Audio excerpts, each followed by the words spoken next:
कि पूरा विश्व मेडिटेशन के महत्व को शायद समझने लगा है।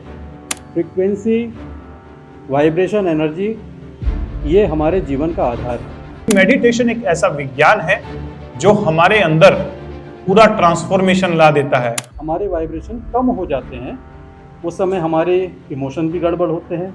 ध्यान की गहराइयों में उतरना होगा। मेडिटेशन की आवश्यकता क्यों है? और हम डीपर लेवल पे जाके चिंता करते हैं। मगर ध्यान को लेकर के, मेडिटेशन को लेकर के बहुत सारे कंफ्यूजन है। जो जितना बिजी है उसको उतनी ही ज्यादा ध्यान की जरूरत है। भारतवर्ष को एक और उपलब्धि मिली है। उपलब्धि देने वाला है यूएन, यूनाइटेड नेशन, संयुक्त राष्ट्र संघ। कुछ वर्ष पहले विश्व गुरु बनने के क्रम में भारत की उपलब्धि मिली थी कि हमने 21 जून को योग दिवस मनाना शुरू किया था। और भारत को वही विश्व गुरु बनने के लिए दूसरी उपलब्धि मिली है।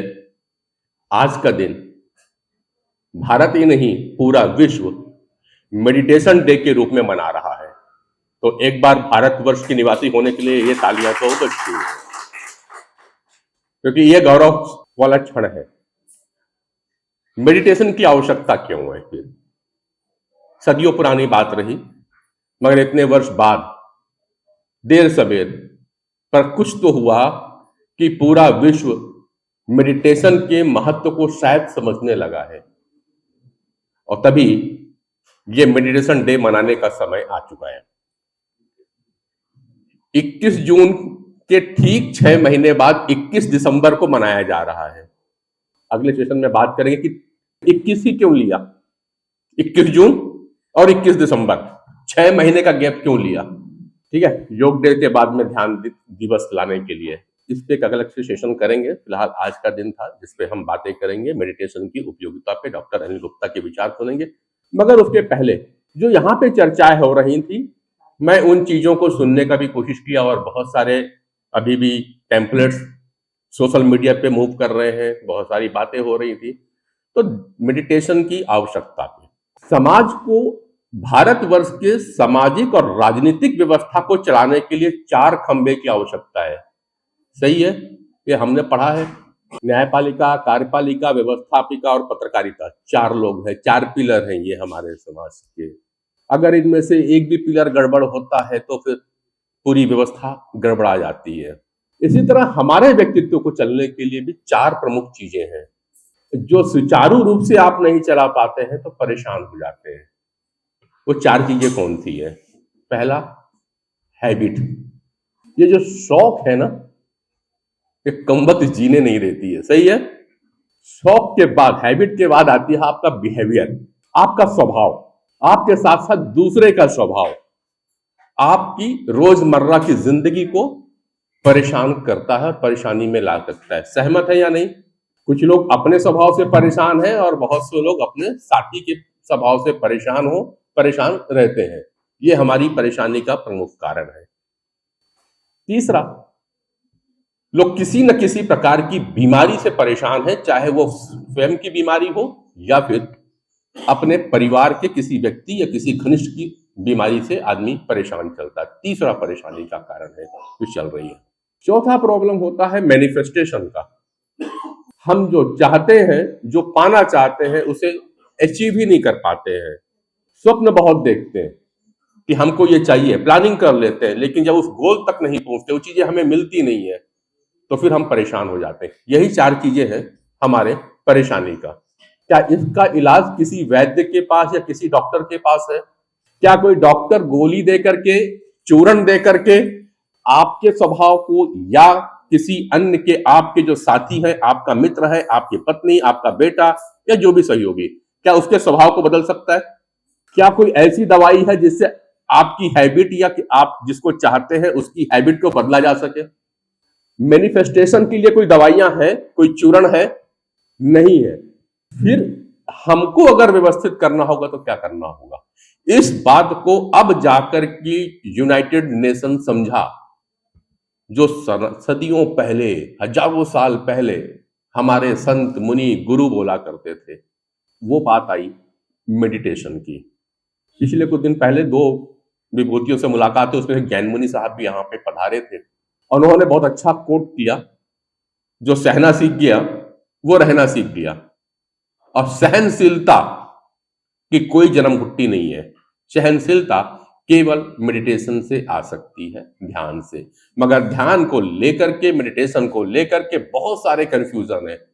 आज अगर आप सोशल मीडिया में जाए ना तो हर कोई मेडिटेशन सिखा रहा है, 2 मिनट का मेडिटेशन, 3 मिनट का मेडिटेशन, बहुत सारे मंत्र पड़े हुए हैं, लेकिन मेडिटेशन की गहराई और उसका साइंटिफिक रीजन क्या है?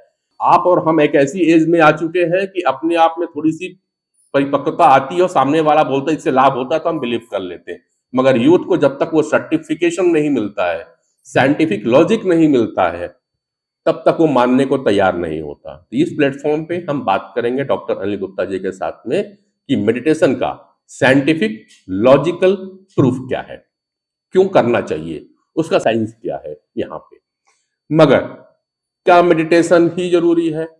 किसी के पास में कुछ परेशानियां हैं और डिसीज है, क्योंकि डिसीज की जब मेडिटेशन की बात आती है तो डिसीज अगर है तो साइंस का भी सहारा लेना पड़ेगा मेडिटेशन के साथ साथ में। यही इस पॉजिटिव हेल्थ जोन की खासियत है कि हम इंटीग्रेट करके चलते हैं। तो कुछ क्वांटम डिवाइसेस के साथ चलना पड़ता है, कुछ फ्रीक्वेंसीज है, क्योंकि हम अपने आप में जो काया दिख रही है इसके अलावा बहुत कुछ है जिसमें डॉक्टर गुप्ता जी बताएंगे कि हम जो दिखते हैं केवल 20% है, 80% बाहर है। वो 80% एनर्जी कहा गया है, एनर्जी फ्रीक्वेंसी है। तो फ्रीक्वेंसी को भी समझना पड़ेगा। अगर हम एनर्जी हैं, हम फ्रीक्वेंसी के टर्म्स में हैं, तो हमें उस फ्रीक्वेंसी को भी समझना होगा और उसे भी जीवन में अपनाना पड़ेगा। तो आज 2 प्रमुख बातें होंगी। डॉक्टर गुप्ता को मैं इसके बाद बुलाऊंगा मेडिटेशन के लिए, पर उसके पहले फ्रीक्वेंसी के ऊपर बात करने के लिए मैं वीएन मिश्रा जी को आमंत्रित करता हूं। निकोला टेस्ला ने कहा कि अगर आपको ब्रह्मांड को समझना है, यूनिवर्स को समझना है, तो आपको 3 चीजों को समझना होगा कि एनर्जी क्या होती है, वाइब्रेशन क्या होती है, फ्रीक्वेंसी क्या होती है। और एक चीज उन्होंने कही थी कि आपको ब्रह्मांड का सीक्रेट मिलेगा 3 नंबरों में, 3, 6, 9। तो जो आज की तारीख है 21, 2 + 1 3, 6 महीने का गैप, 6 भी आ गया। तो आप देखेंगे ब्रह्मांड से जुड़ी चीजों में आपको कहीं ना कहीं 3, 6, 9 का कनेक्शन मिलता रहेगा, राइट। फ्रीक्वेंसी, वाइब्रेशन, एनर्जी, ये हमारे जीवन का आधार है। अगर फिजिक्स के हिसाब से बात करें तो काम करने की क्षमता को कहा जाता है एनर्जी। अगर आप कुछ कर सकते हैं तो आपके पास एनर्जी है। एनर्जी की जहां प्रेजेंस होगी, presence of energy is known as vibration. अगर कहीं एनर्जी है तो वहां वाइब्रेशन होंगे। और एनर्जी को और वाइब्रेशन को जब आपस में कनेक्ट किया गया तो ये किया था मैक्स प्लैंक नाम के साइंटिस्ट ने, और उन्होंने एक इक्वेशन भी दिया था कि एनर्जी और वाइब्रेशन कैसे आपस में रिलेटेड है। वाइब्रेशन यानी कंपन, कितने कंपन 1 सेकंड में हो रहे हैं, कितने वाइब्रेशन, कितने आंदोलन 1 सेकंड के अंदर हो रहे हैं, उसको कहते हैं फ्रीक्वेंसी। जैसे ये बिजली की सप्लाई है, आप देखें इसके ऊपर लिखा रहता है 230 वोल्ट 50 Hz, 50 हर्ट्ज, यानी कि ये जो सप्लाई है बिजली की 1 सेकंड में 50 बार प्लस से माइनस हो रही है, ये 50 हर्ट्ज हो गया। हर्ट्ज फ्रीक्वेंसी का यूनिट। तो फ्रीक्वेंसी क्या हो गया? वाइब्रेशन का मेजरमेंट। वाइब्रेशन क्या हो गया? Presence of energy. Energy, vibration, frequency. अब इसका हमारे से क्या लेना देना है? हमारे अंदर प्राण ऊर्जा है, ऊर्जा यानी एनर्जी। प्राण ऊर्जा है तो हमारे वाइब्रेशन भी होंगे अंदर, और वाइब्रेशन है तो उसकी फ्रीक्वेंसी भी होगी। तो वो फ्रीक्वेंसी मोटे तौर पे 2 तरह की हो जाती है। एक को कहते हैं हम हायर वाइब्रेशन और एक को कहते हैं लोअर वाइब्रेशन। जब हम लोअर वाइब्रेशन यानी कि हमारे वाइब्रेशन कम हो जाते हैं, उस समय हमारे इमोशन भी गड़बड़ होते हैं, नकारात्मक विचार आते हैं, भय लगता है, गुस्सा आता है, तमाम ये चीज़ें जो लोअर वाइब्रेशन। हायर में क्या होता है? आपको आनंद की अनुभूति होती है, आप अपने अंदर ताकत अनुभव करते हैं, जब आप सच पे रहते हैं तो आप निर्भीक भी रहते हैं। तो ये तमाम चीज़ें हायर वाइब्रेशन से जुड़ी हुई हैं। हेल्थ के साथ भी क्या रिश्ता है? हमारी जो इम्यून सिस्टम है, अगर हम हायर वाइब्रेट कर रहे हैं तो हमारा इम्यून सिस्टम भी अच्छा होगा। हम ना तो भावनात्मक रूप से बीमार होंगे, ना शारीरिक रूप से बीमार होंगे। एनर्जी है तो पॉजिटिव और नेगेटिव है, विचार है तो वह भी पॉजिटिव और नेगेटिव है। पॉजिटिव नेगेटिव विचार कैसे आपकी इंटरनल एनर्जी को प्रभावित करती हैं? अगर एनर्जी है और आपके शरीर के अंदर में है तो वह स्टोर कहां होती है? क्या उसके लिए भी कोई जगह है? फ्लो कहाँ होती है? क्योंकि एनर्जी अगर इस रूम के अंदर में करंट है, करंट एनर्जी है, तो फ्लो हो रही, उसके लिए कोई वायरिंग तो है। तो अगर अपने शरीर के अंदर में एनर्जी जा रही है, फ्लो हो रही है, तो क्या उसके लिए कोई वायरिंग है अंदर में? अगर है, बाहर में ट्रांसफार्मर लगे हुए हैं तो एनर्जी अंदर आ रही है। तो अंदर भी कोई ट्रांसफार्मर है क्या? यहां रेगुलेटर है तो कोई रेगुलेटर है या नहीं है बॉडी की? ये सब कुछ जानने का विषय है। तब कहीं जाकर के आप अपने आप को स्टेबल कर पाएंगे, तब आप समझ पाएंगे मेडिटेशन करने का असली महत्व क्या है। तो इस पूरी बातों को, जो कि सनातन धर्म के वैदिक वेदों में लिखा हुआ है, वैदिक विज्ञान में लिखा हुआ है, आज उसे हम साइंस के साथ, टेक्नोलॉजी के साथ में इंटीग्रेट करके बात करेंगे डॉक्टर अनिल गुप्ता जी के साथ में। आप सब लोग अपने आप को शाबाशी दीजिए कि आप लोग अपने बिजी शेड्यूल में से कुछ समय निकालकर एक ऐसे टॉपिक के साथ जुड़ रहे हैं जिसकी सबसे ज्यादा जरूरत है आज के समय में इस ब्रह्मांड को, लेकिन साथ ही साथ सबसे नेग्लेक्टेड टॉपिक है आज का। अगर कहीं ना कहीं आप समय निकालकर आए हैं तो इसका मतलब यह है कि ब्रह्मांड ने आपको चुना है इस टॉपिक की गहराइयों में जाने के लिए, क्योंकि ब्रह्मांड चाहता है कि आप एक अलग रास्ते पर चलें और आपके जीवन में आगे आने वाले समय में दुख और परेशानियां ना आए, क्योंकि आने वाला समय एनर्जी और फ्रीक्वेंसी के हिसाब से सही नहीं है। जैसा मिश्रा जी ने कहा 3, 6 और 9, 3 तो बता दिया 21 जून, 6 भी बता दिया 6 महीने के अंतराल के बाद किया गया है, और 9 कैसे? 2025 2025 अगर मिलाएंगे तो 9 हो जाता है। आने वाला समय 9 फ्रीक्वेंसी का समय है। 3, 6 और 9 में से हाईएस्ट फ्रीक्वेंसी, 2 प्रकार की फ्रीक्वेंसी होंगी आने वाले समय में। नेगेटिव भी हाईएस्ट होगा और पॉजिटिव भी हाईएस्ट होगा।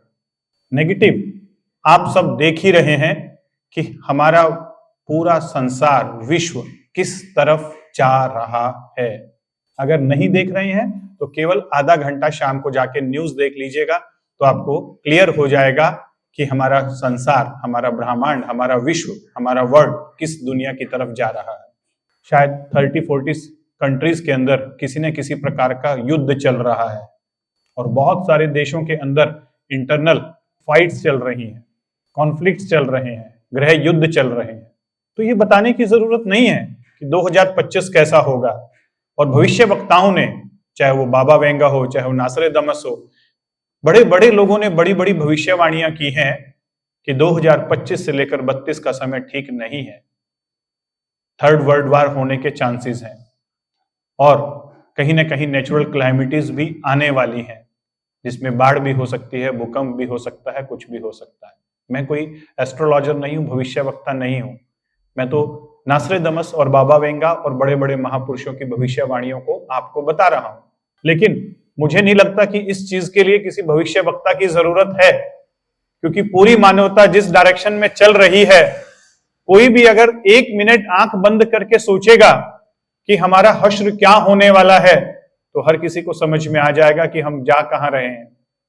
हम उस कालिदास की तरह हैं जो उसी पेड़ की शाखा पर बैठा है और उसी को काट रहा है, और बगल से एक साधु महात्मा निकलते हैं, वो बोलते हैं कि बेटा थोड़ी देर में तो गिरने वाला है, और थोड़ी देर बाद जैसे ही वो डाल को काट देता है, वो नीचे गिरता है, फिर जाके दौड़ के उस बाबा को पकड़ता है कि बाबा आप बहुत बड़े भविष्यवक्ता हो, आप मुझे बताइए मैं कब मरने वाला हूं। समझ रहे हैं ना बात? क्योंकि उस समय कालिदास को मूर्ख कहा जाता था, बिल्कुल बुद्धि नहीं थी उसके पास। और वही कालिदास को जब उनका विवाह किया गया किसी एक सुकन्या के साथ, और सुकन्या ने मना कर दिया कि इस मूर्ख के साथ मैं शादी नहीं करूंगी, तो वही कालिदास काली के मंदिर में चले गए और वहां पे साधना की और मेडिटेशन किया, और उस मेडिटेशन की पावर से वही व्यक्ति जो कभी मूर्ख, महामूर्ख कहा जाता था, सबसे बुद्धिमान व्यक्ति बन गया। तो ये समझ आप सबको भी है और हमको भी है कि एक ही पावर है, एक ही एनर्जी है, एक ही टूल है, एक ही टेक्निक है जिसके द्वारा इस पूरे ब्रह्मांड में बदलाव लाया जा सकता है। अगर कोई व्यक्ति बदलना चाहता है तो व्यक्ति बदल सकता है मेडिटेशन के द्वारा। अगर कोई देश बदलना चाहता है तो देश बदल सकता है मेडिटेशन के द्वारा। अगर ये पूरा ब्रह्मांड बदलना चाहता है तो बदल सकता है केवल और केवल मेडिटेशन के द्वारा। क्योंकि मेडिटेशन एक ऐसा विज्ञान है जो हमारे अंदर पूरा ट्रांसफॉर्मेशन ला देता है। हमारे सोचने की, समझने की, सुनने की, देखने की क्षमता को ही बदल डालता है। हमारी बुद्धि को जागृत कर देता है, सुप्रा कॉन्शियस माइंड को एक्टिव कर देता है और हमारा जीवन के प्रति पूरा दृष्टिकोण ही बदल जाता है जब हम मेडिटेशन से जुड़ते हैं। इसी प्रकार से जो समय चल रहा है पूरे विश्व में, ये बहुत खतरनाक समय है और ऐसे समय में यूनाइटेड नेशन ने अगर ये इनिशिएटिव लिया है कि वर्ल्ड मेडिटेशन डे मनाने का, तो ये एक बहुत एप्रिशिएटिव स्टेप है।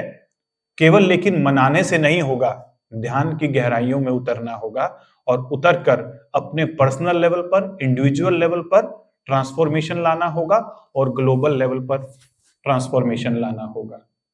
नहीं तो फिर प्रलय, अंत और भयावह स्थिति हमारे सामने में है जिसका कोई सॉल्यूशन नहीं है। हम सब ने देखा है, पेंडेमिक आया था, WHO भी दयनीय स्थिति में पहुंच गया था, कुछ नहीं कर पाया था। तो आज जो टॉपिक हम चल रहे हैं, इस टॉपिक को 3 लेवल पे डिवाइड किया है मैंने। पहले हम सिंपल लैंग्वेज में ध्यान को समझेंगे, फिर थोड़ा सा डीपर लेवल पे ध्यान को समझेंगे और फिर समझने के साथ साथ अगले 45 मिनट में ध्यान की गहरी अवस्था में उतरेंगे, महसूस करेंगे और उसके अंदर चलेंगे। क्योंकि मिठाई का टेस्ट समझाया नहीं जा सकता, बताया नहीं जा सकता। जब आप खाएंगे तभी आप समझेंगे कि मेलोडी का टेस्ट क्या है। लेकिन थोड़ा सा ध्यान को थोड़ा सा समझ लेते हैं पहले ध्यान में उतरने से पहले। तो अगर हम कहें ध्यान, शब्द क्या है? ध्यान। ध्यान मतलब क्या? हम डे टू डे लैंग्वेज में ध्यान शब्द यूज करते हैं। अरे तेरा ध्यान किधर है, बोलते हैं ना, थोड़ा ध्यान दे, इधर दे भाई, बोलते हैं ना। टीचर कई बार बोलते हैं तेरा ध्यान क्लास में नहीं है। तो ध्यान का मतलब है फोकस, हमारे मन का फोकस, माइंड का फोकस जहां होगा वहीं पर ध्यान चले जाता है। जैसे अगर आप यहां बैठे हुए हैं और ध्यान कहां है? मेरे ऊपर है, तो आपको मेरी बातें समझ में आएंगी। लेकिन अगर आपका ध्यान यहां से घर की तरफ चला गया, फोन की तरफ चला गया, कहीं पर भी चला गया, तो क्या हो गया? यह बातें यहां से आपको समझ बिल्कुल नहीं आएंगी। केवल एक सेकंड में आपने ध्यान का डायरेक्शन बदला और आपके अंदर की पूरी दुनिया बदल गई। तो ध्यान मतलब क्या? हमारे मन का फोकस, जहां पर हम अपने फोकस को लेके जाएंगे वहीं पे एनर्जी फ्लो होनी शुरू हो जाती है। बचपन में हमने देखा ना, एक सबने गेम खेला होगा, एक छोटा सा लेंस होता था, उसे हम कागज के ऊपर रखते थे और सूरज की लाइट को, सूरज की रोशनी को हम उसके ऊपर फोकस कर देते थे। लेंस के द्वारा कैसे अपन पेपर को जला देते थे, वो टिका के रखना पड़ता था एक जगह पर, एक पॉइंट पर, और धीरे धीरे पेपर ब्राउन हो जाता था और आग लग जाती थी। लेकिन अगर अपन लेंस को ऐसे ऐसे घुमाते रहेंगे तो क्या आग लगेगी? सेम टू सेम ये हमारा माइंड है, इस माइंड के अंदर असीमित पावर है, लेकिन इसके लेंस को हमें फोकस में करना होगा और फोकस करने का तरीका है ध्यान, मेडिटेशन। अभी ये जो माइंड है ना, माइंड का लेंस ऐसे ऐसे घूम रहा है, ऐसे ऐसे हर समय ये बाहरी दुनिया में भाग रहा है, कभी इधर भाग जाता है, कभी इधर भाग जाता है, कभी इधर भाग जाता है, और एक भी चीज पर ये एकाग्र चित्त नहीं हो पा रहा है, कॉन्सेंट्रेट नहीं हो पा रहा है, फोकस नहीं हो पा रहा है। इसीलिए एनर्जी का फ्लो एक ही डायरेक्शन में हो ही नहीं रहा है। आज एक ऑफिसर या एक स्टूडेंट या एक टीचर या एक गृहिणी अपने अपने काम पे फोकस ही नहीं कर पा रही है। हर समय उसके पास कोई ना कोई डिस्ट्रैक्शंस हैं, कोई ना कोई डिस्टर्ब करने के लिए है। इसीलिए काम के अंदर प्रोडक्टिविटी नहीं आ रही है, एफिशिएंसी नहीं आ रही है। आज हर कोई व्यक्ति बिजी विदाउट वर्क है, ओवरलोडेड है। आप किसी भी ऑफिस में जाके देखिए, इतना काम है, इतना काम है कि पूछिए नहीं।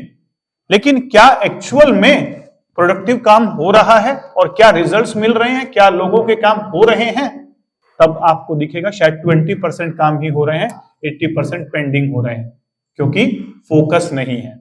तो ध्यान का मतलब है पहले फोकस को लेकर आना, और जहां पर फोकस होगा वहीं पे एनर्जी का फ्लो होगा। तो पहले यह सोचिए कि क्या आपका माइंड फोकस्ड है या नहीं है।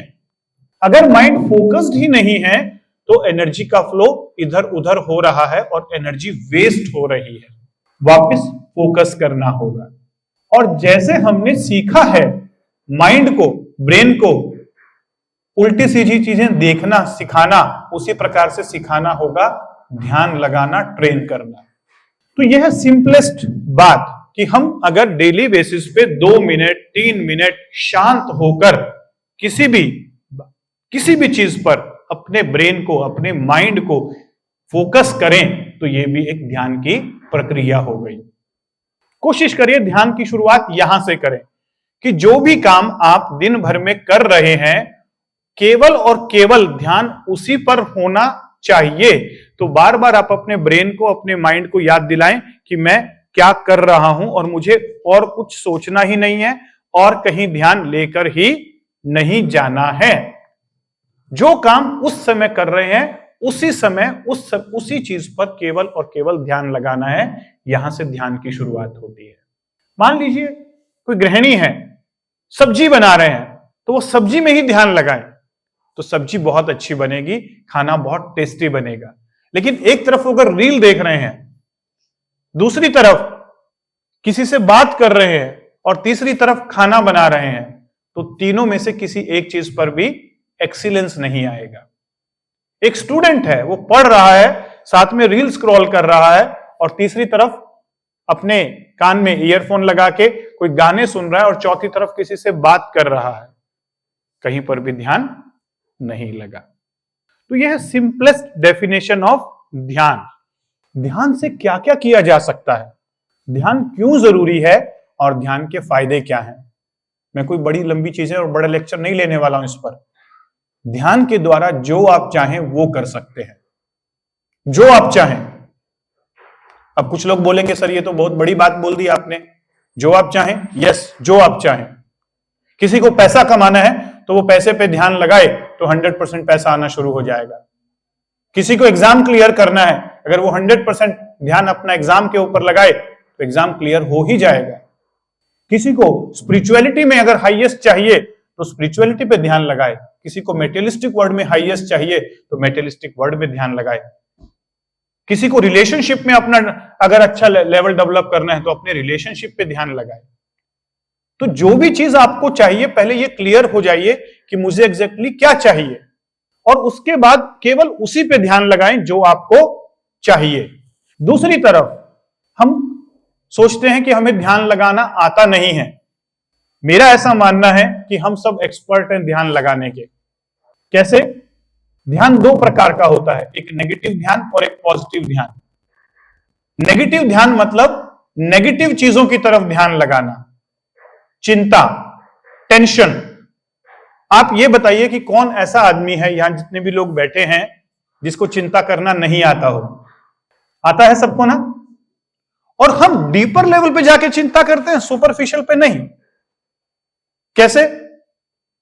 पहले सोचेंगे, फिर उसका रायता बनाएंगे और ज्यादा अंदर में, और फिर डीप लेवल पे जाके उसको फील करते हैं, अगर ऐसा हो गया मेरे साथ तो क्या होगा, और मूड एकदम पूरा चेंज हो जाता है। इतना डीप सोचते हैं कि पाल्पिटेशन और वॉमिटिंग होनी शुरू हो जाती है। कितना गहरा ध्यान हमने सीखा है। बस फर्क इतना है, इसे कहते हैं नेगेटिव मेडिटेशन, चिंता। और चिंता चिता की ओर लेकर जाती है, बीमारियों की तरफ लेके जाती है, स्ट्रेस की तरफ लेके जाती है। तो कोई व्यक्ति ये नहीं कह सकता सर मुझे ध्यान करना नहीं आता है। दूसरी तरफ पॉजिटिव ध्यान, जिसको कहते हैं चिंतन। चिंतन का मतलब होता है समाधान की तरफ चलना और कॉन्शियसनेस की तरफ चलना। चिंता चिता की तरफ और चिंतन चेतना की तरफ लेकर जाता है।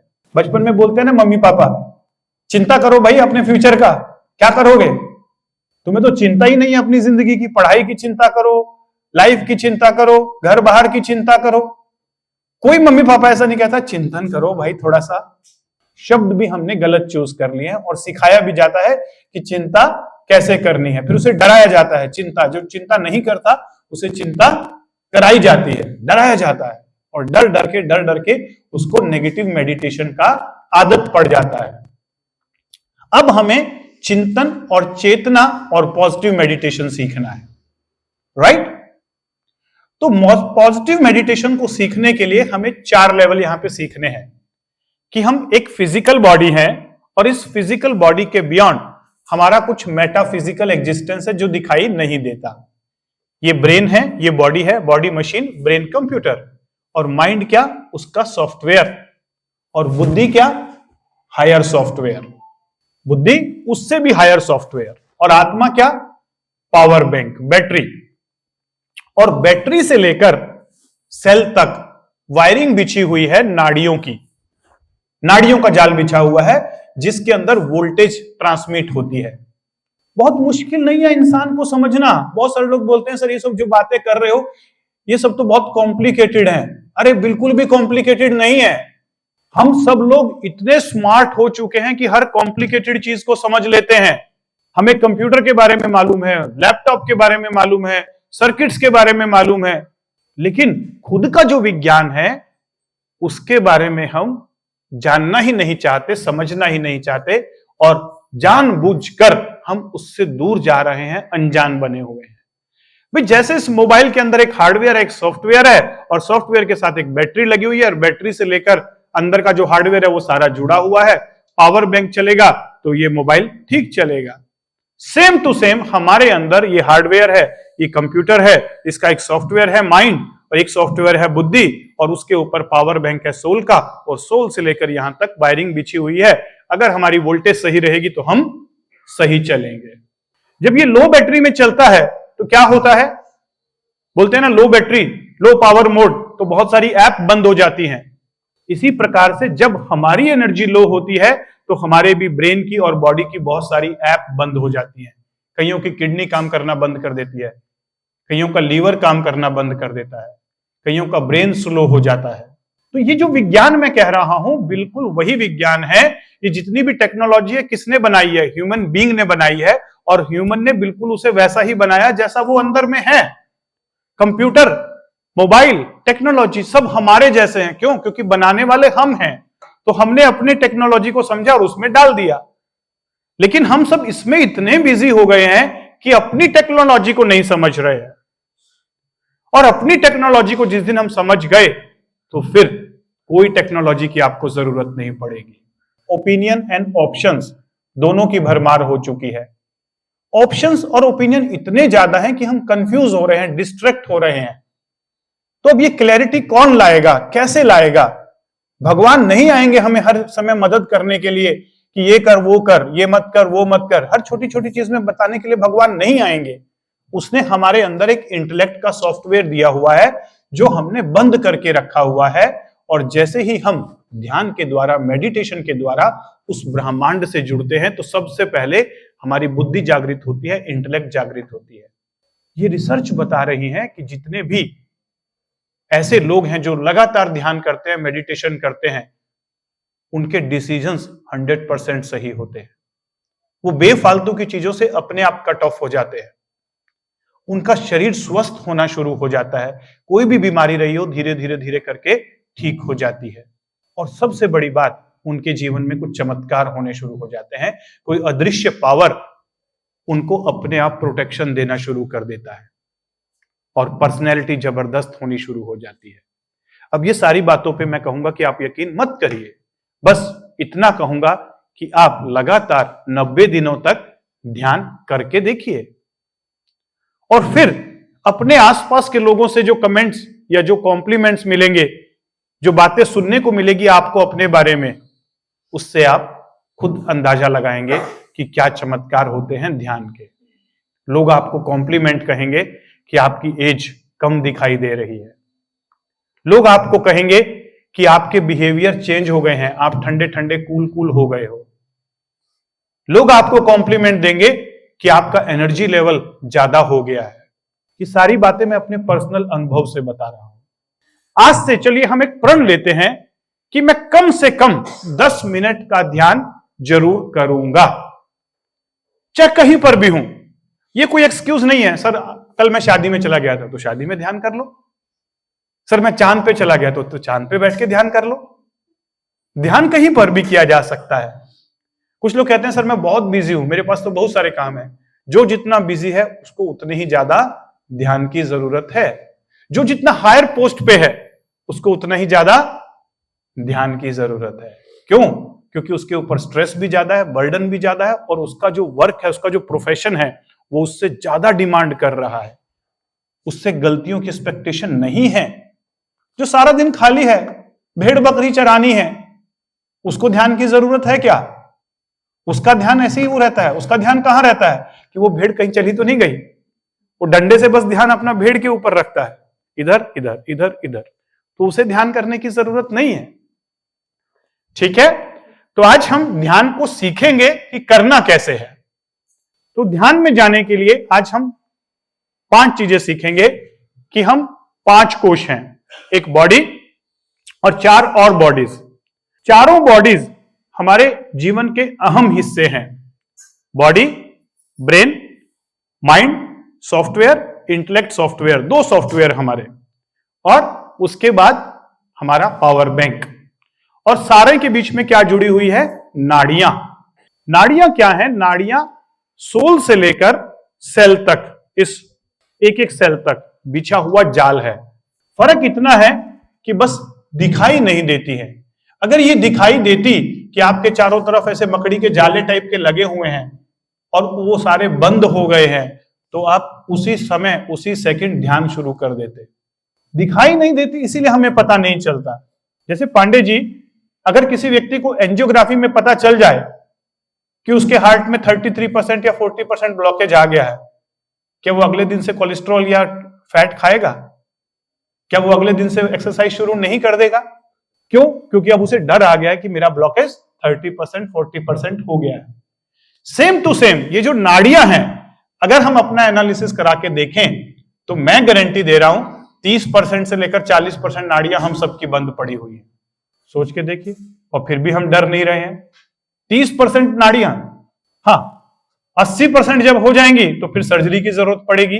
जिस ऑर्गन की नाड़ी बंद हो गई है उसी ऑर्गन की नाड़ी में सर्जरी की जरूरत पड़ेगी, जैसे एंजियोप्लास्टी की पड़ती है। तो 30% ब्लॉक है तो क्या करना है?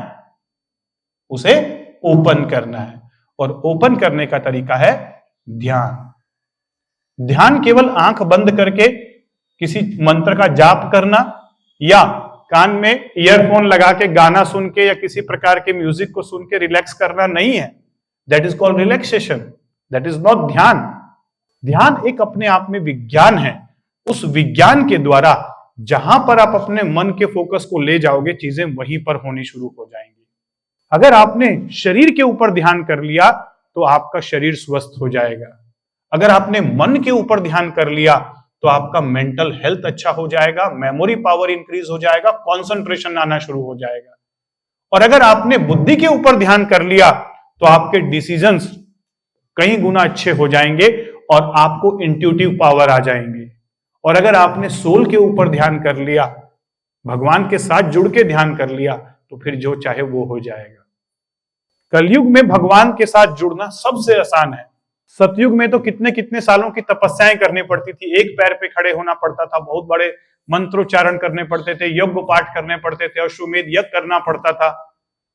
कलयुग के अंदर मात्र 30 मिनट का ध्यान ही सबसे बड़ी साधना है।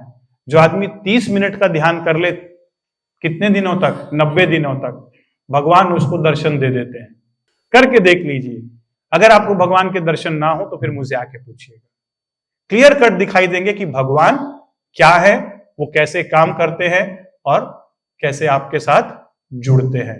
मुझसे मत पूछिए कि कैसा होता है, खुद ही ढूंढिए। मेलोडी खाओ, खुद जान जाओ। तो ये 5 कोश जिसके बीच में नाड़ियां जुड़ी हुई हैं, ये नाड़ियां सर्किट हैं, और इन नाड़ियों को हम डेली बेसिस पे नेगेटिव ध्यान करके बंद करते हैं। नेगेटिव ध्यान में फिजिकल डाइट भी आती है और मेंटल डाइट, जो टॉक्सिन हम खाते हैं। ईर्ष्या, जेलेसी, एंगर, फ्रस्ट्रेशन, डिप्रेशन, ये सारी जो नेगेटिव इमोशंस हैं, ये सारी की सारी हमारी नाड़ियों को बंद करती है। जितने भी जंक फूड हैं हमारी नाड़ियों को बंद करते हैं। जितने अपन गंदे एनवायरनमेंट में रहते हैं उतना ही हमारा नाड़ियां बंद हो जाती हैं। जितनी देर अपन बैठे रहते हैं किसी एक स्थान पर उतनी देर हमारी नाड़ियां बंद होती हैं। जितनी हमारी नींद डिस्टर्ब होगी उतनी ही नाड़ियां बंद होंगी। इतने सारे फैक्टर्स, जितना अपन गुस्सा करेंगे उतनी नाड़ियां बंद होंगी। तो डेली बेसिस पे देखिए कितनी नाड़ी बंद कर रहे हैं। अब मैं ये नहीं कह रहा कि हम भगवान बन जाएं और ये सब ना करें, ये सब तो जीवन का हिस्सा है, धीरे धीरे समझ बढ़ेगी, कम करेंगे। लेकिन डेली बेसिस पे अगर हम ओपन करते जाएं नाड़ियों को, आज मैंने मान लीजिए 40% नाड़ियां बंद कर दी और अगले दिन सवेरे उठ के 30% खोल ली, तो मेरे पास 10% का ही तो एक्स्ट्रा लोड बचा ना। लेकिन अगर आज मैंने 40% बंद कर ली, अगले दिन 10% और कर ली और अगले एक महीने में 10% और, तो फिर क्या होगा? हॉस्पिटलाइजेशन। तो इसीलिए डेली बेसिस पे ध्यान करना है। और ध्यान के लिए आपको ना तो महात्मा बुद्ध बनने की जरूरत है, ना ही किसी जंगल में जाने की जरूरत है। आप कहीं पर भी बैठकर किसी भी समय ध्यान कर सकते हैं। आपके ऑफिस में, आपके घर में, फ्लाइट में, बस में, कार में, सोते हुए, बैठते हुए, लेटकर, बैठकर, जब चाहें जहां चाहें ध्यान कर सकते हैं। ध्यान करने के लिए फिजिकल बॉडी नहीं, माइंड की जरूरत है। नींद भी अपने आप में एक बहुत बड़ा ध्यान है। इस ध्यान की गहराई में उतरने के लिए, इस ध्यान को महसूस करने के लिए एक बार फिर से कहूंगा कि ये जो बहुत अच्छा इनिशिएटिव वर्ल्ड मेडिटेशन डे लाया गया है यूएन के द्वारा, sponsored by India, Modi ji का बहुत बहुत धन्यवाद, इंडियन गवर्नमेंट का बहुत बहुत धन्यवाद कि उन्होंने ऐसी चीज को ऐसे समय में लाया है जिस समय पूरे विश्व को ध्यान की जरूरत है। और यहीं से शांति की शुरुआत होगी, यहीं से सहानुभूति की शुरुआत होगी, यहीं से युद्धों को रोकने की शुरुआत होगी। युद्ध रुके ना रुके, लेकिन युद्ध के अंदर भी तो शांति चाहिए। घायल होने के बाद भी तो शांति चाहिए। तो कोई तो दवा होनी चाहिए जो हमें शांति की तरफ लेकर चले, वो है मेडिटेशन। कुछ पल भी अगर ध्यान दिया जाए, ध्यान करता है पॉजिटिव मेडिटेशन, हर दिन हर पल निकाला जाए तो जीवन सफल हो सकता है। वाकई त्रेता युग और सतयुग में, द्वापर में ध्यान के लिए बड़ी बड़ी तपस्याएं करनी पड़ती थी, लेकिन अब तो रामचरितमानस लिखने वाले तुलसीदास जी ने भी एक जगह लिखा था कि एक घड़ी आधी घड़ी और आधी कुछ यानी आधे का भी आधा में भी आधा कर दो। तुलसी चर्चा राम की हरे वो ही अपराध।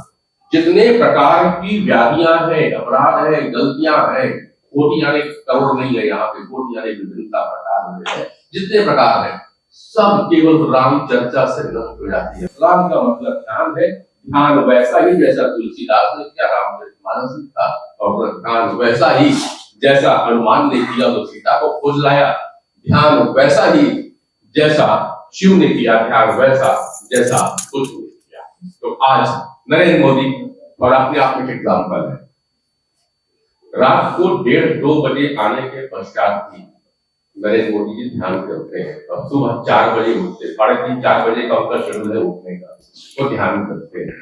जो मेडिटेशन करते हैं डेली बेसिस पे, केवल उन्हीं के साथ ये पॉसिबल है। वो दिन भर काम करने के बाद भी 2 घंटे की भी अगर उनको नींद आपकी नींद नहीं है, वो नींद एक्चुअली मेडिटेशन है। और वो कल आपने सीख ली है, तो आप पुनः 2 घंटे में चार्ज होकर के फिर अपने काम में आगे लग जाते हैं। तो उस मेडिटेशन की गहराई यहाँ पे समझेंगे, आप पॉजिटिव हेल्थ जोन में, और हम सब एक साथ सेलिब्रेट करेंगे। अभी अपने आप को ध्यान में ले जाने से पहले एक कमांड देनी होती है जो मैं आपको आज सिखा रहा हूं। वो ध्यान की कमांड ये है, जब मैं ध्यान में जा रहा हूं तो बाहर से कोई भी आवाज, जितनी भी आवाजें मुझे सुनाई देंगी, वो मुझे ध्यान की गहरी अवस्था में जाने में मदद करेंगी। मेरे मेडिटेशन के दौरान जो भी मुझे बाहरी संसार की आवाजें सुनाई देंगी या मेरे अंदर में मुझे कोई भी आवाजें या सोच सुनाई देगी, तो वो मुझे ध्यान की गहरी अवस्था में ले जाने में मदद करेगी। दूसरा, अपने मन को सहमति दिलवानी है कि मैं ध्यान की गहरी अवस्था में जाने के लिए तैयार हूं, सहमति देता हूं, और अपने आप को हिप्नोटाइज करने के लिए सहमति देता हूं, अनुमति देता हूं। ठीक है, तो मन को कन्विंस करा के चलना है, मन के साथ लड़ाई नहीं करनी है, ध्यान करते समय संघर्ष नहीं करना है। ध्यान संघर्ष रहित प्रक्रिया है, रिलैक्सेशन की प्रक्रिया है। मन को ये नहीं लगना चाहिए कि उसे प्रताड़ित किया जा रहा है ध्यान करवा के। मन को ये लगना चाहिए उसका कुछ फायदा होगा इस मेडिटेशन से। ठीक है, तो हल्का हल्का म्यूजिक वो लगाएंगे, बस वो बहुत ही स्लो साउंड में पॉजिटिव एनर्जी म्यूजिक लगा देंगे, बहुत ही लो साउंड में। ठीक है, तो चलिए एक बार फिर से हम अपने अपने मन को तैयार करते हैं, सहमति देते हैं, उसे कन्विंस करवाते हैं कि आज हम ध्यान की गहरी अवस्था का अनुभव करने जा रहे हैं और वो हमारा साथ देगा। एक नया अनुभव लेने के लिए वो तैयार है। आंखें बंद कर लीजिए, धीरे से आंखें बंद कर लीजिए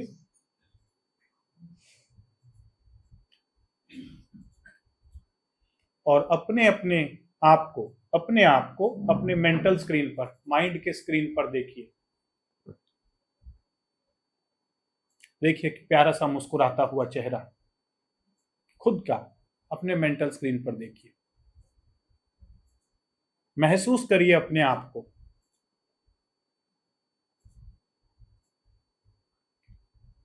आप कैसे दिखते हैं, आपका बॉडी लैंग्वेज, आपका कार्य करने का तरीका, उठने का, बोलने का, चलने का तरीका।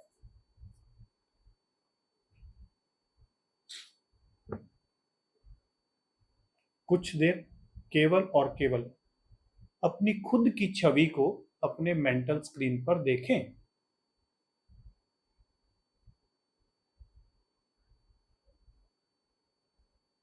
कैसे दिख रहे हैं आप अपने खुद के मेंटल स्क्रीन पर?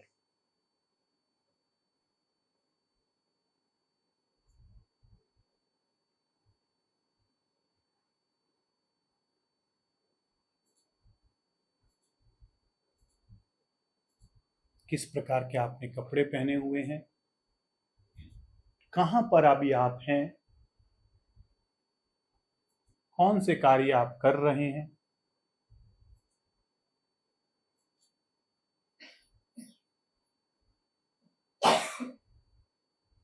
देखते जाएं अपने आप को।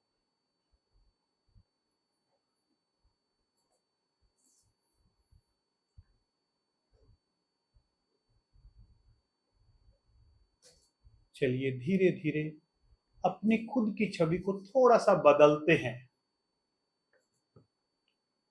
अब ये जो व्यक्ति आपको दिखाई दे रहा है,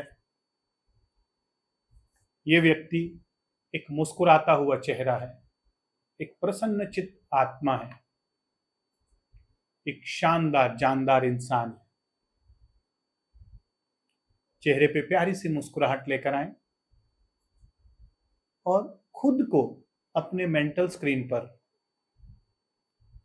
मुस्कुराता हुआ देखें।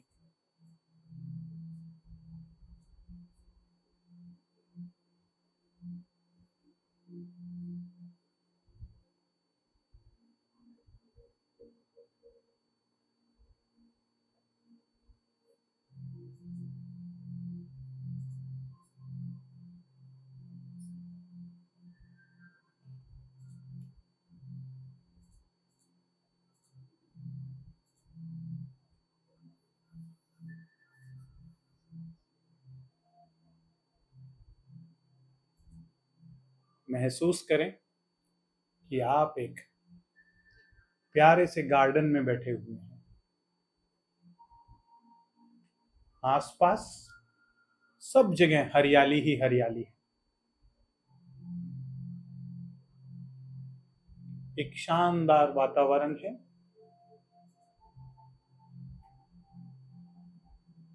और आप एकदम शांत और सुरक्षित महसूस कर रहे हैं। चारों तरफ ठंडी ठंडी हवा चल रही है। आसपास पेड़ पौधे और कहीं दूर मंदिर से घंटियों की आवाज आपके कानों में पड़ रही है।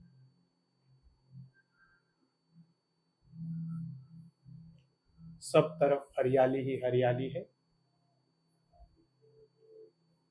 मंदिर की घंटियों की आवाज और कहीं दूर पक्षियों की कलकलाहट और ठंडी ठंडी हवा। मन एकदम शांत, शरीर एकदम रिलैक्स हो गया है।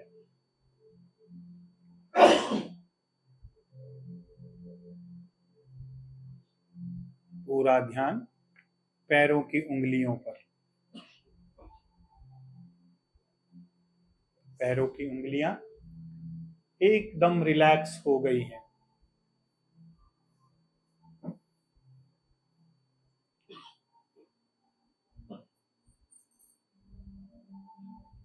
पूरा ध्यान दोनों पैरों पर। दोनों पैर एकदम रिलैक्स हो गए हैं।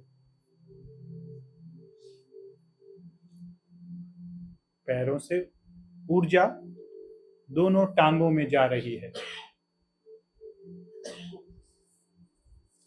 दोनों टांगे बिल्कुल रिलैक्स हो गई हैं। घुटने से नीचे का शरीर एकदम शांत और रिलैक्स हो गया है।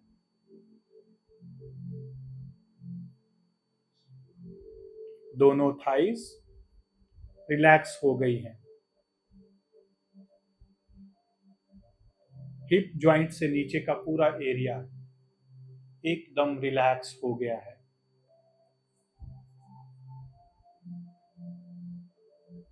चलिए पेट के अंदर चलते हैं। देखिए पेट के अंदर के सभी मसल्स रिलैक्स हो गए हैं।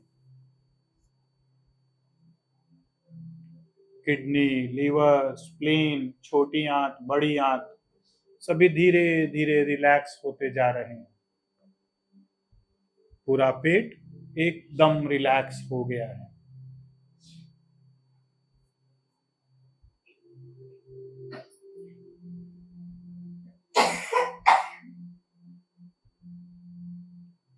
चलिए छाती के अंदर चलते हैं। देखें दोनों फेफड़ों को और हृदय को। दिल एकदम शांत हो गया है। दोनों फेफड़े भी एकदम शांत हो गए हैं। दोनों लंग्स और हार्ट रिलैक्स हो गए हैं।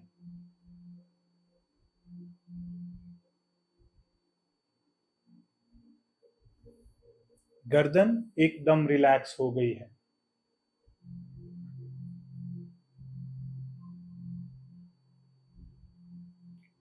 सांसों की स्पीड को थोड़ा गहरा कर दें।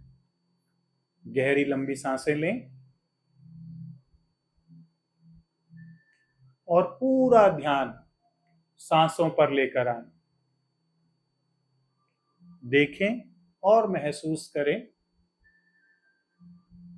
हर अंदर जाती हुई सांस पॉजिटिव एनर्जी अंदर लेकर जा रही है और हर नेगेटिव और हर बाहर आती हुई सांस पूरा तनाव, पूरी नेगेटिव एनर्जी बाहर लेकर आ रही है। कुछ देर अपनी सांसों के साथ जुड़े रहें और शरीर के पूरे तनाव को सांसों के द्वारा बाहर निकाल दें। सांसें लंबी और गहरी होती जा रही हैं और शरीर का पूरा तनाव शरीर से बाहर आ रहा है।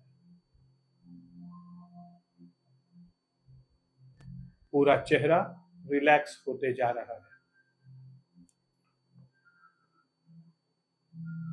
ध्यान पूरा सांसों पर और तनाव को बाहर आते हुए देखें। चेहरे के सभी मसल्स रिलैक्स हो गए हैं। तनाव पलकों के थ्रू बाहर आ रहा है और आंखें भारी होते जा रही हैं। जैसे जैसे तनाव पलकों से बाहर आ रहा है, पलकें भारी होते जा रही हैं,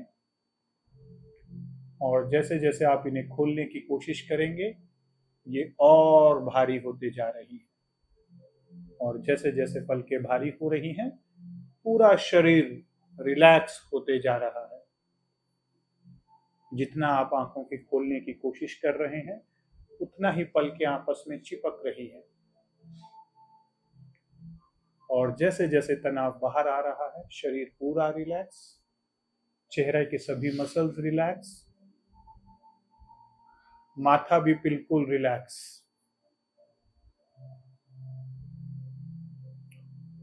ध्यान पूरा सिर के बालों पर। देखें एक एक बाल रिलैक्स होते जा रहा है, शरीर के सभी हेयर्स, सभी बाल एकदम रिलैक्स हो गए हैं।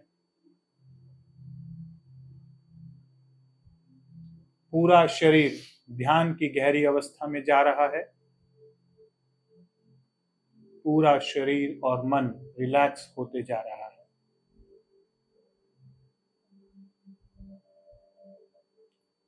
दोनों ब्रेन, राइट और लेफ्ट ब्रेन एकदम रिलैक्स हो गए हैं।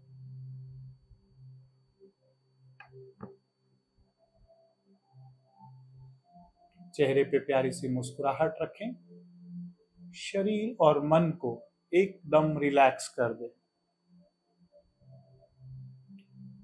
ध्यान को दोनों आंखों के मध्य आज्ञा चक्र पर लेकर आएं।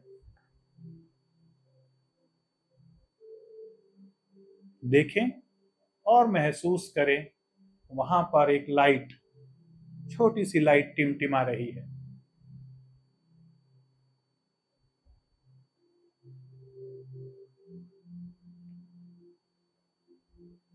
ये जो छोटी सी लाइट टिमटिमा रही है ये आपकी आत्मा है, आज्ञा चक्र के पास सोल पार्टिकल है।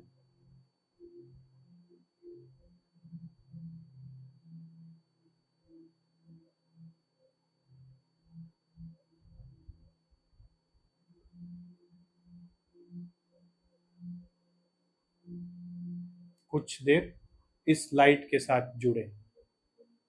ध्यान को दोनों बाहों के मध्य आज्ञा चक्र पे रखें और गहरी लंबी सांसें लेते हुए आज्ञा चक्र की लाइट को महसूस करें।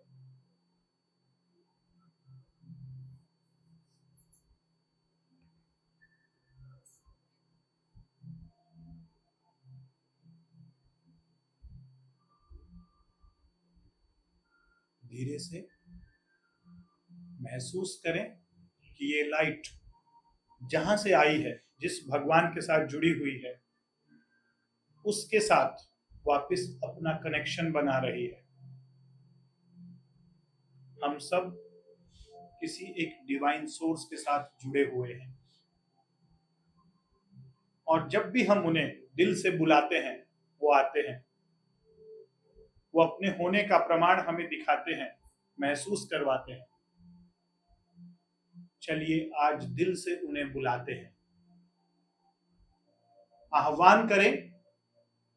भगवान के जिस स्वरूप को आप जानते हैं, जिसको मानते हैं, उसे उसी स्वरूप में आज बुलाते हैं।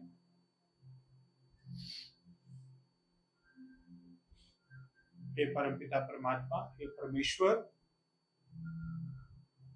मुझे अपने साथ कनेक्ट करें। महसूस करें आपके सर के ऊपर उनका हाथ,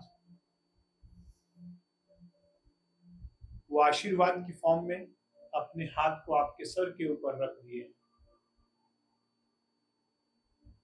सहस्रार चक्र, क्राउन चक्र, उसके ऊपर आशीर्वाद की किरणें गिर रही हैं।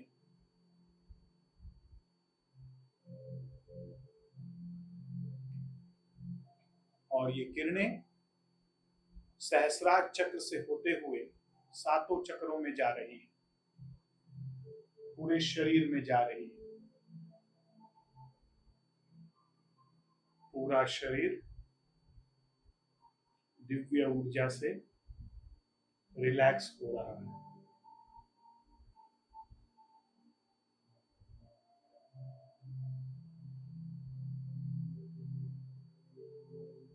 वो आशीर्वाद के रूप में लाइट हमें दे रहे हैं, ऊर्जा हमें दे रहे हैं।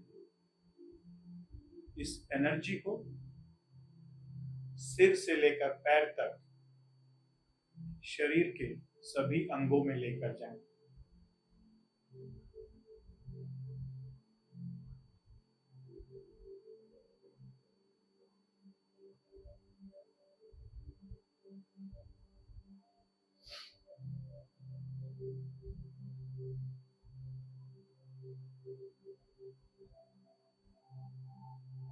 मूलाधार चक्र में एनर्जी पहुंच रही है और लाल कलर की ऊर्जा पूरे शरीर में प्रवाहित हो रही है।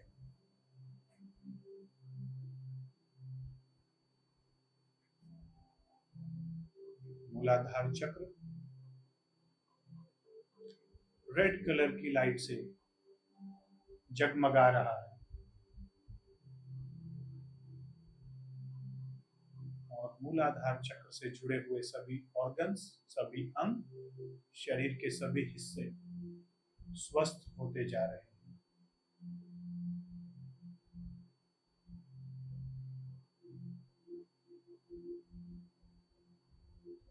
महसूस करें और मन ही मन कहें, I am a powerful soul. मैं एक शक्तिशाली आत्मा हूं। I am confident, I am secure, I am safe. मैं शक्तिशाली हूं, कॉन्फिडेंट हूं, सेफ हूं, सिक्योर हूं, निडर हूं। किसी चीज का मुझे डर नहीं।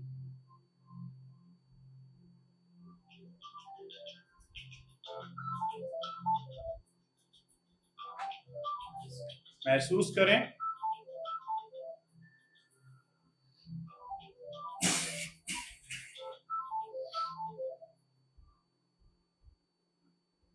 लाल कलर की लाइट पूरे शरीर में जाने दें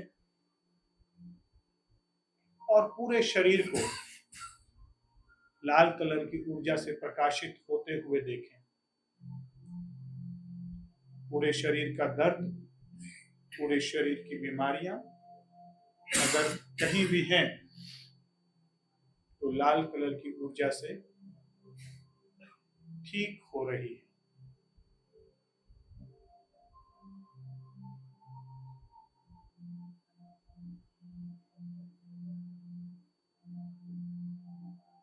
पूरे bones, muscles, joint, ligament, bone marrow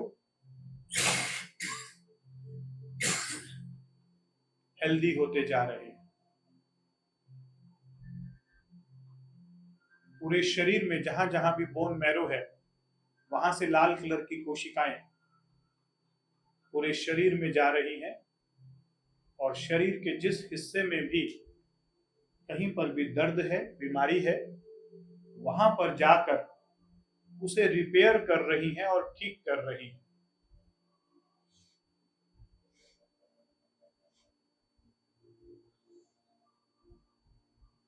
ये दिव्य किरणें हैं जो आशीर्वाद के रूप में आपको मिल रही है।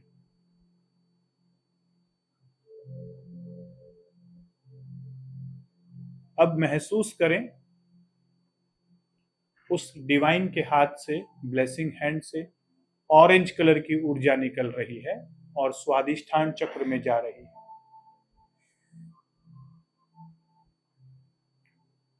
ऑरेंज कलर की एनर्जी सैक्रल चक्र, स्वादिष्ठान चक्र में गिर रही है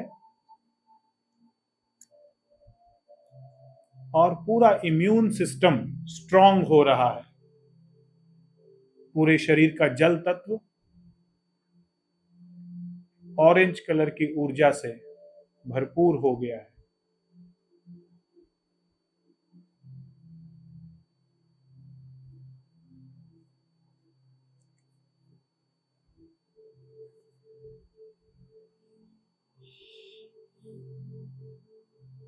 महसूस करें पूरा शरीर प्योर होते जा रहा है, हैप्पी होते जा रहा है, स्वस्थ होते जा रहा है।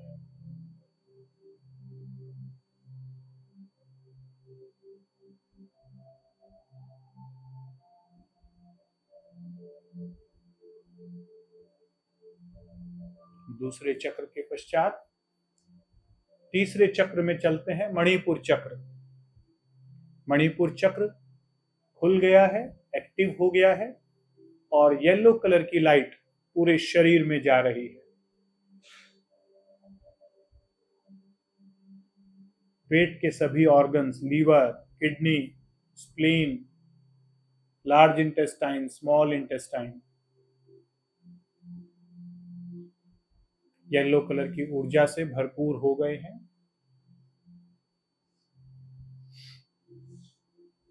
शरीर का इम्यून सिस्टम एकदम एक्टिव हो गया है, रोग प्रतिरोधक क्षमता एकदम बढ़ गई है,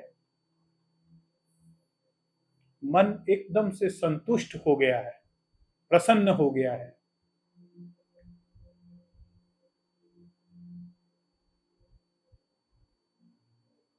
I am a joyful soul. मैं एक प्रसन्न चित्त आत्मा हूं, एक संतुष्ट आत्मा हूं। महसूस करें अपने आप को। चलते हैं अगले चक्र में, हृदय चक्र। बहुत सारी चीजें जाने अनजाने में हमने हृदय चक्र में बिठा के रखी हैं। आज सारी नेगेटिव एनर्जी को यहां से रिलीज करते हैं।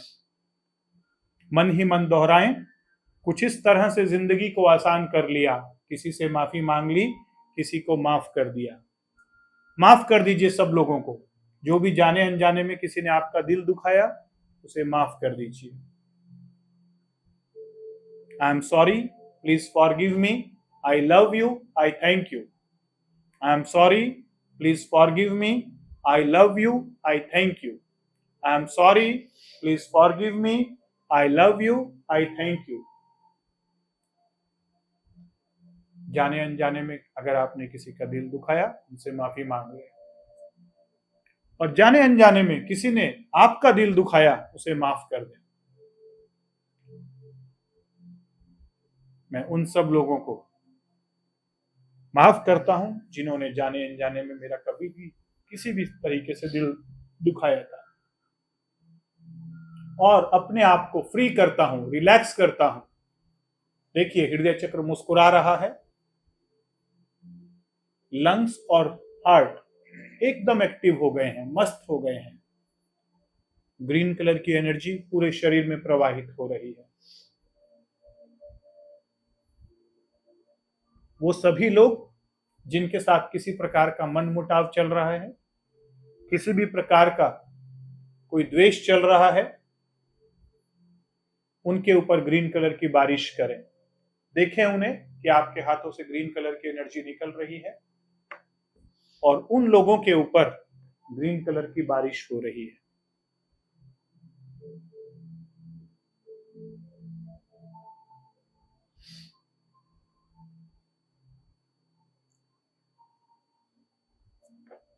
और जैसे जैसे ग्रीन कलर पूरे शरीर में जा रहा है, गले का जो चक्र है, विशुद्धि चक्र, वो खिलते जा रहा है, क्योंकि शरीर के सभी टॉक्सिन्स पूरे बाहर निकल गए हैं। विशुद्धि चक्र पूरे शरीर को शुद्ध कर रहा है। गले से नीचे के सभी चक्र एकदम एक्टिव हो गए हैं। महसूस करें, पूरा शरीर डिटॉक्सिफाई हो गया है। एक नई ऊर्जा का संचार इस पूरे शरीर में हो रहा है।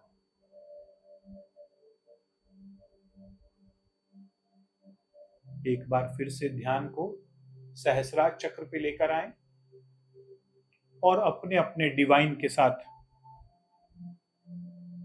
फिर से जुड़ जाएं। उन्हें महसूस करें, उनसे बातें करें। वो बातें करते हैं जब हम उनसे बात करते हैं।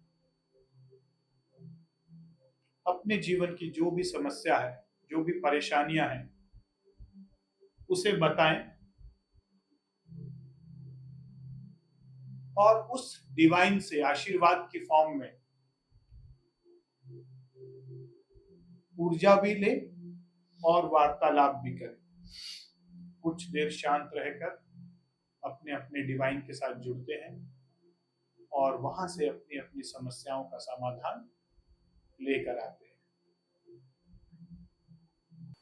जीवन तुमने दिया है, संभालोगे तुम, आशा हमें है, विश्वास है, हर मुश्किल से विधाता निकालोगे तुम।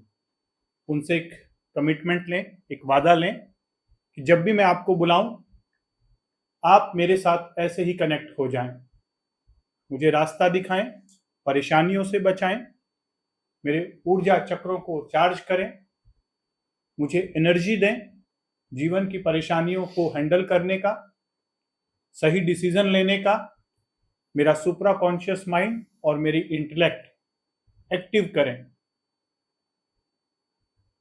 और देखें वो आशीर्वाद दे रहे हैं, कमिटमेंट दे रहे हैं कि जब भी तुम ध्यान के द्वारा अपने सोल पार्टिकल को मेरे साथ कनेक्ट करोगे और मुझसे एनर्जी लेना चाहोगे, मैं आपको एनर्जी दूंगा। जब भी आप मुझसे जुड़ोगे और वार्तालाप करोगे, सारे प्रश्नों का जवाब तुम्हें मिलेगा। जब भी तुम जुड़ोगे उसके साथ, लगातार सारी परेशानियों का समाधान मिलेगा।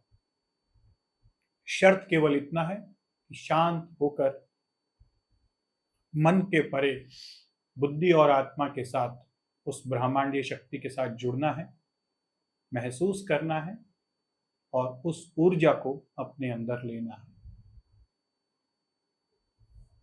उन्हें धन्यवाद कहें आपको इस ध्यान में ले जाने के लिए, इस एनर्जी को देने के लिए।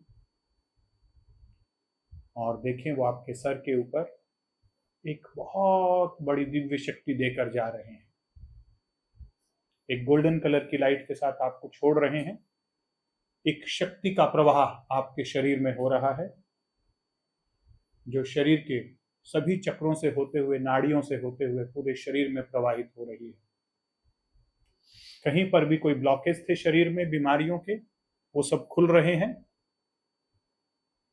कहीं के भी पास्ट के कर्म, पिछले जन्मों का और इस जन्म के जो भी कर्म थे, जो आपके ऑरा में स्टोर थी, वो भी इस ऊर्जा के द्वारा भस्म हो रहे हैं। और केवल पॉजिटिव कर्मा और पॉजिटिव एनर्जी ही आपके ऑरा में बच रही है।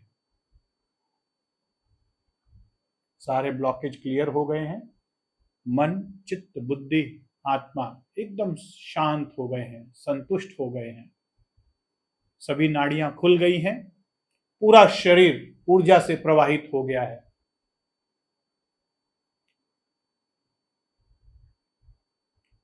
ऑरा कई मीटर तक फैल रहा है। महसूस करें, धीरे धीरे वो अपने अंतर ध्यान हो रहे हैं और एक नई ऊर्जा के साथ, एक नई बुद्धिमत्ता के साथ आपको छोड़े जा रहे हैं। पैरों की उंगलियों को धीरे धीरे हिलाएं, नई ऊर्जा को पैरों के अंदर फैलाएं। दोनों टांगों में ऊर्जा को लेकर जाएं, घुटने में लेकर जाएं, हिप जॉइंट में लेकर जाएं, पेट में लेकर जाएं, हृदय और छाती में लेकर जाएं, फेफड़ों से होते हुए पूरे शरीर में, हाथ पैरों में लेकर जाएं। चेहरे में वापस ऊर्जा प्रवाहित हो रही है। आंखों की पलकों में ऊर्जा प्रवाहित हो रही है। आंखों की पलकें हल्की हो गई हैं। पूरे ब्रेन के अंदर नई ऊर्जा प्रवाहित हो रही है। सिर के अंदर, सिर से लेकर पैर तक सभी धमनियों में, सभी नसों में, सभी नर्व्स में, सभी सेल्स में, सभी ऑर्गन में एक नई ऊर्जा का प्रवाह हो रहा है। एक प्यारी सी मुस्कुराहट चेहरे पर रखें और खुद को और भगवान को धन्यवाद देते हुए प्यारी सी मुस्कुराहट के साथ जब आपका मन करे तब आप धीरे से आंखें खोल सकते हैं। दोनों हाथों को मलते हुए, आंखों पर रखते हुए एक नई ऊर्जा के साथ नए वर्ष का स्वागत करें। भगवान ने आपको आशीर्वाद दिया है और संकल्प लें कि मैं प्रतिदिन कम से कम 10 मिनट तक उस ऊर्जा के साथ जुड़ूंगा और उस ऊर्जा को अपने शरीर के अंदर लेकर अपने जीवन को नई दिशा और नई दशा दूंगा।